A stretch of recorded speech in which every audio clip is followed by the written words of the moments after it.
সারা রাতভর এই যে গুড়ি গুড়ি বৃষ্টি হচ্ছে, সে তো হয়েই যাচ্ছে, থামার তো কোনো নামই নেই।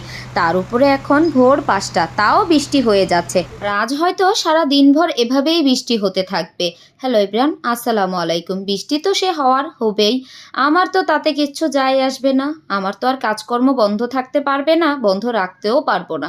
তো আমি আমার সারাদিনের সব কিছু কাজ সকালেই গুছিয়ে নেওয়ার চেষ্টা করছি। আমি যেহেতু আজ একদমই বাসায় সময়ই দিতে পারবো না, তো ভাবলাম গতকাল তো রান্নাবান্না অনেকটাই সেরে রেখেছি, আজ একটু ডালই রান্না করি দুপুরের জন্য, আর সঙ্গে রুটি দিয়ে খাওয়ার জন্য একটু আলু ভাজি করি।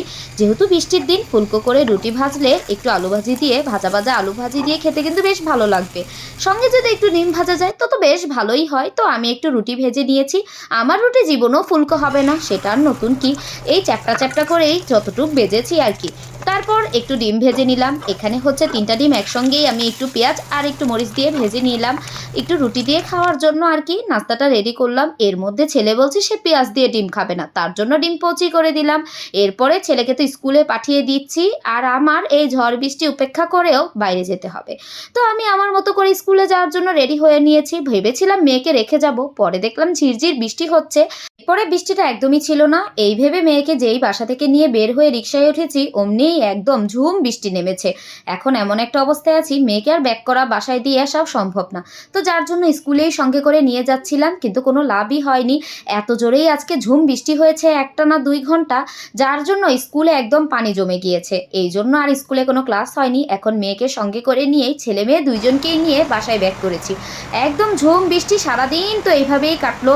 এই ঝুম বৃষ্টির জন্য আমার তো কোনো কাজই হলো না, আমি কোথাও বের হতে পারিনি। যার জন্য ভাবলাম যে না, যেহেতু এত সুন্দর বৃষ্টি হচ্ছে, চাই খাই, এছাড়া আর কিই বা করতে পারি।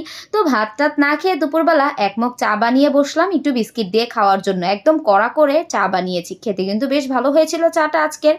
এই চা খেয়ে উঠলাম, দেখলাম একদমই কোনো বৃষ্টি নেই, কড়া একটা রোদ উঠেছে। এই ভেবে বাসা থেকে বের হয়েছি। ভাবলাম যে হয়তোবা ৫টা কাজ না সারতে পারলো, একটা অন্তত পক্ষে যদি সারতে পারি, বাকিগুলা ১-২ দিনের মধ্যে ফাঁকে ফাঁকে করে নিতে পারবো।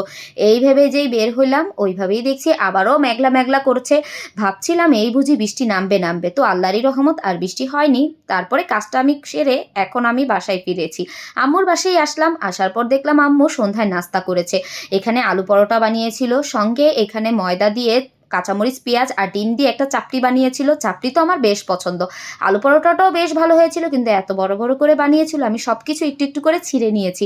আর এই মিষ্টি কুমড়া ভাজাটা এত মজা হয়েছে, মিষ্টি কুমড়াটা এতটা মিষ্টি ছিল, আমি তো এটা শুধুই খেয়েছি। এটা যদিও গরম ভাতের সঙ্গে খেলে বেশ ভালো হইতো। আর এই চাপটি দিয়ে খাওয়ার জন্য গরুর মাংস করা হয়েছিল কাঁঠাল বিচি দিয়ে, আর কাঁঠাল বিচি দিয়ে কিন্তু গরুর মাংস অনেক মজা, আর চাপটি এই বৃষ্টির দিনেই অনেক মজা লাগে, তাই না? এই তো ছিল আজকের মতো, টাটা বাই বাই।